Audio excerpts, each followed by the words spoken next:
Bueno, y lo veíamos en el Senado, en Cámara de Diputados. Se declaró ya la validez de la reforma de supremacía constitucional. Con esta legislación se vuelven inatacables, inimpugnables las modificaciones, la que sea, a la Constitución. ¿Qué implica esto? ¿Qué consecuencias podría traer? Vamos a platicar del tema.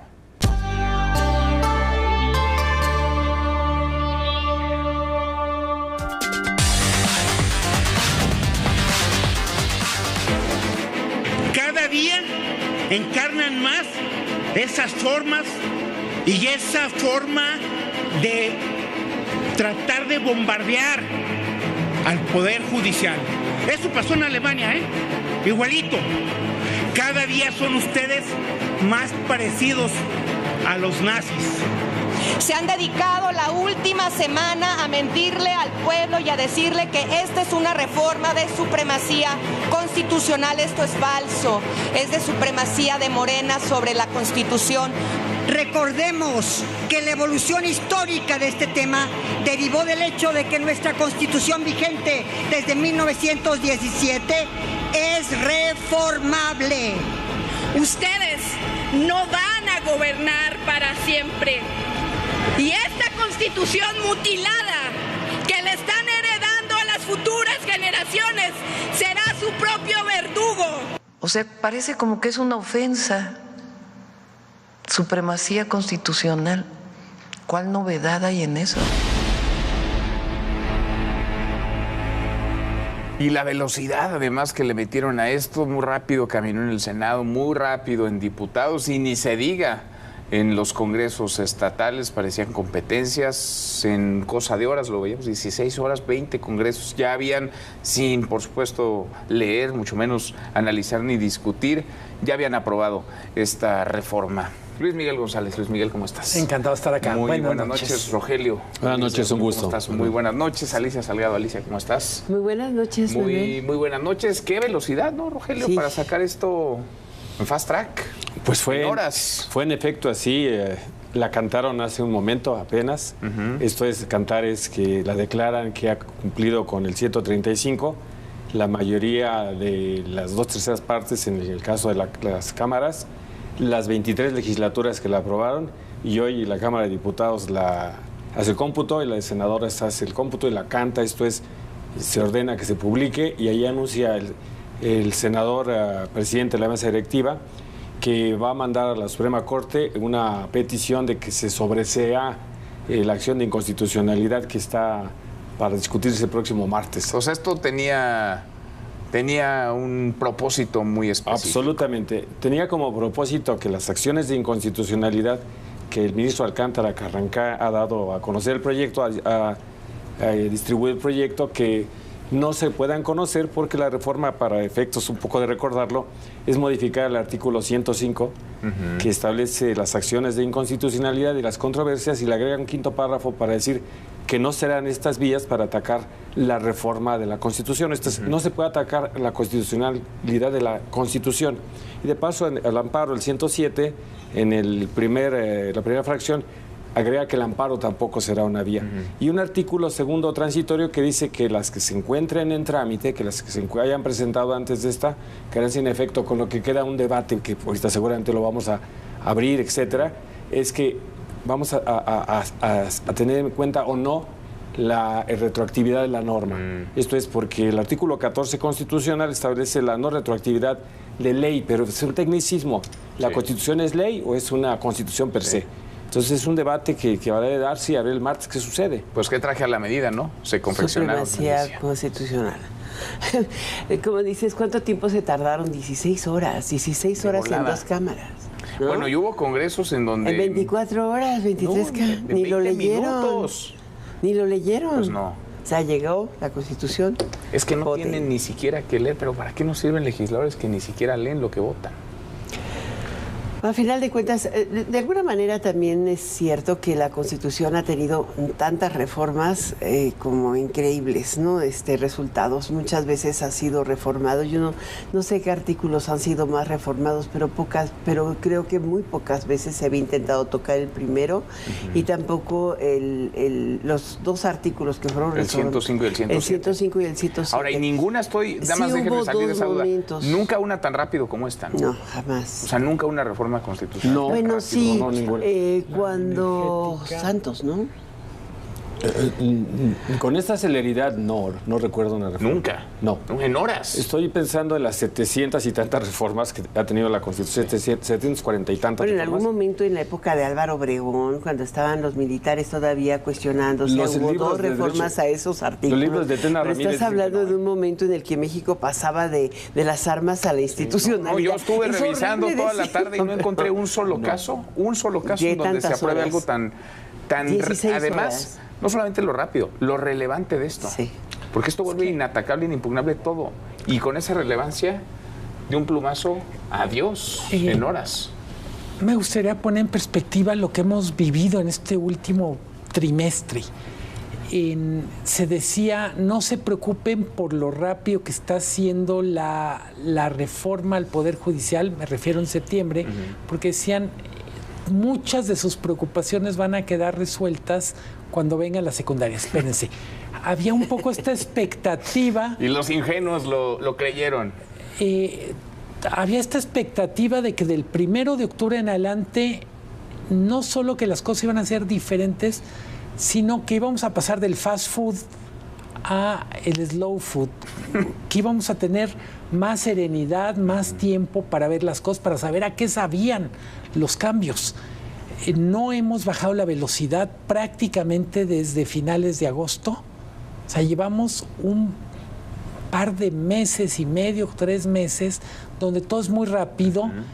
Dices, los legisladores no saben qué están votando, pero me atrevo a decir, en los medios de comunicación con frecuencia no sabemos cuál es lo que está pasando hoy, porque nos gana lo que va a pasar mañana y ya quedó rebasado lo que pasó antier.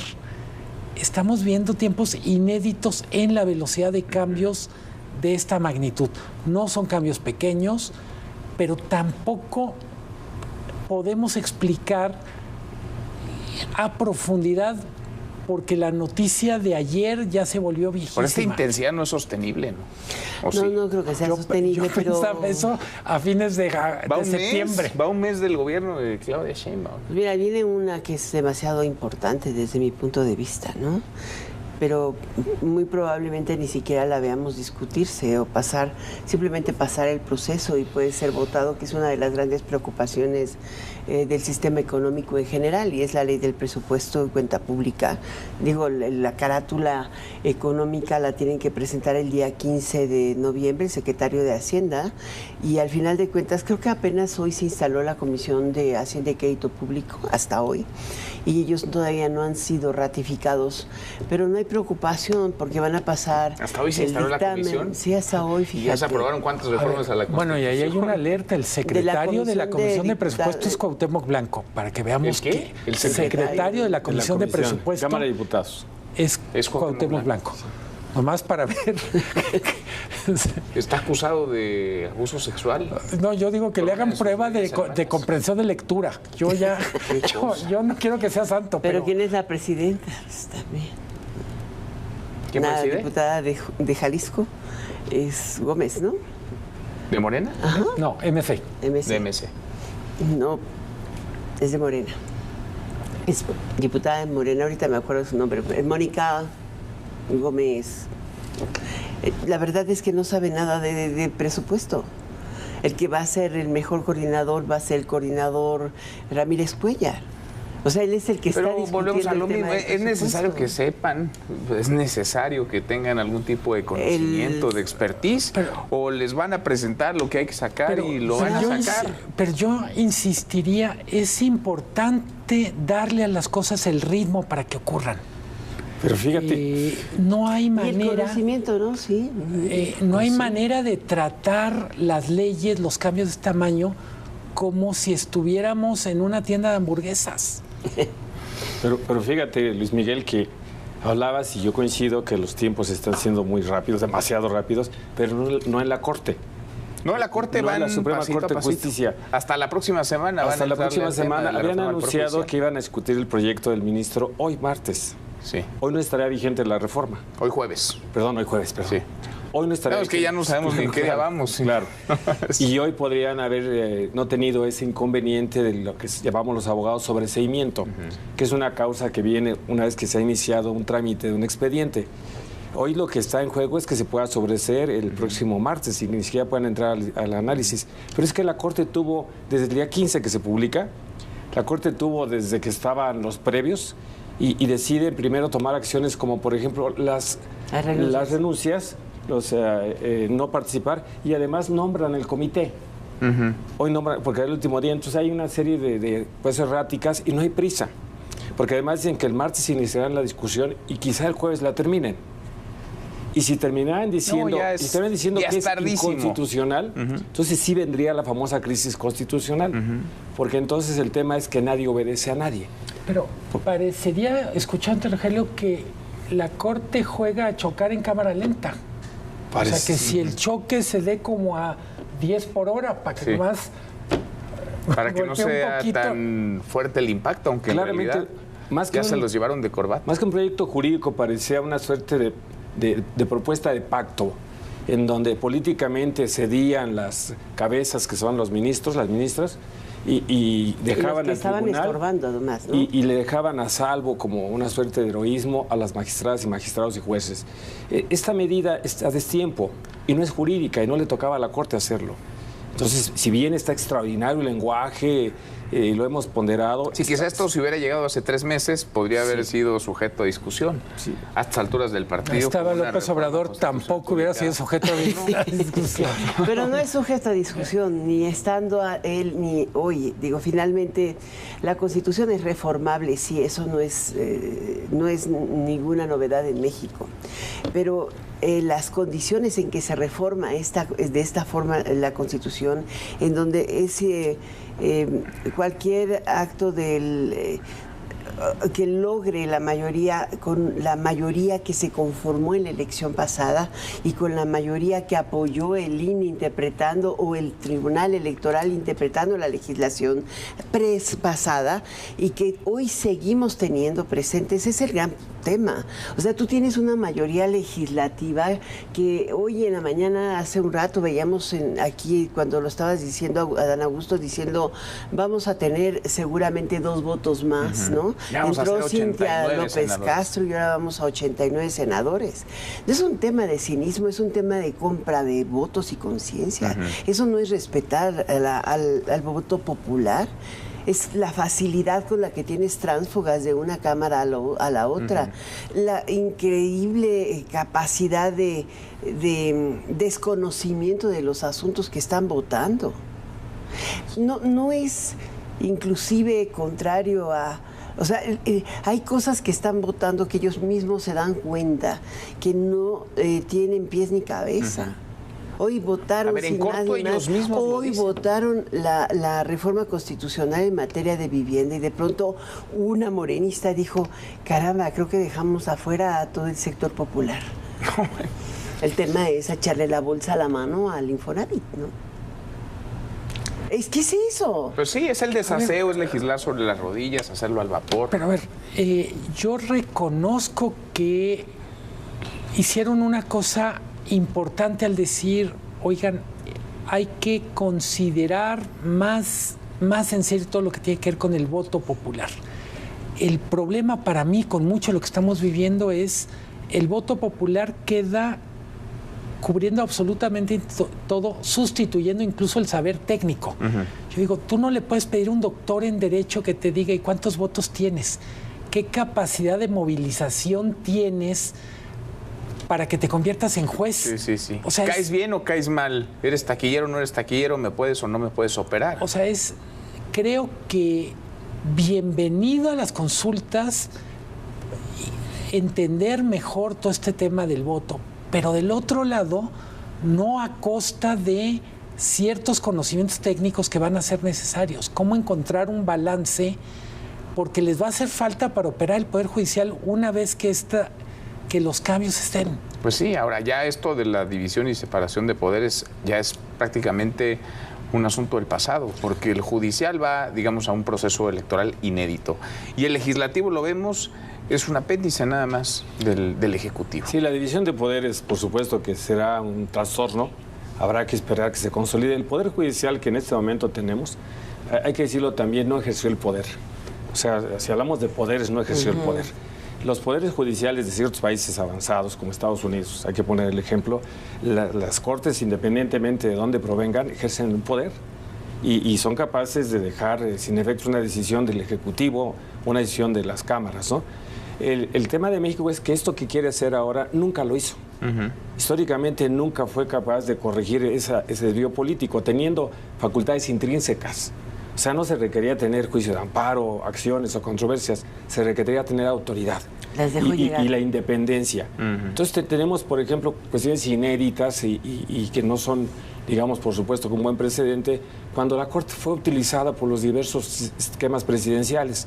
Y ahora se les viene encima al presidente, y eso fue el tema. Y no fueron capaces de tener un poder en sí mismo.